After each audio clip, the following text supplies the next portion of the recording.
Welcome to ESPN Footy Tips Insights for round 3 again this week. Jude, we spoke about Hawthorn last week. I thought we'd touch on Port Adelaide this week, Norton 2.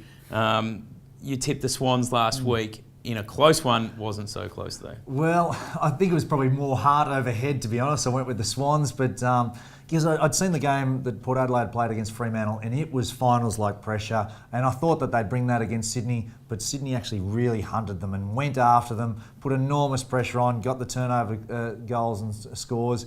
There's just a few things that have jumped up to mind at the moment. They're missing Lobie at the moment. He's been out injured. Redden did the rucking against Sydney, but also Ryder's been doing a hell of a lot of work in there.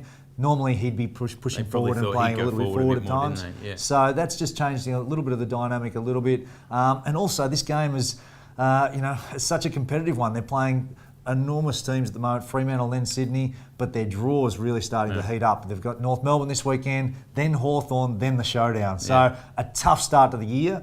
We'll see how they respond. So they could be sitting there Norton 5, really, couldn't they? Which would be enormous if, for people who, I certainly saw them jumping up this year and stepping up after, missing out on the grand final by a kick against Hawthorn in the prelim. So I expect Ken Hinkley and the team to really bounce back. We jump at everything 2 rounds in always, but certainly I expect them to respond. They've got the basis of a quality game plan. It's just one of the face of the game where you get hunted as a premier side. Let me throw one at you as well. So, interesting stat. Everyone who played at the MCG round 1 lost round 2.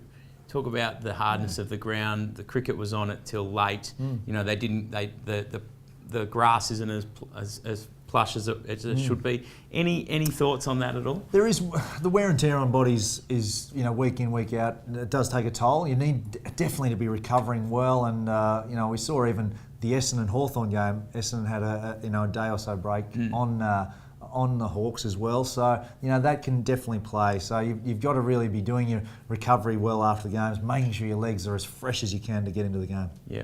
So there it is, Port. Don't worry too much yet, but don't be Norton 5. Got to win this week against the Kangas.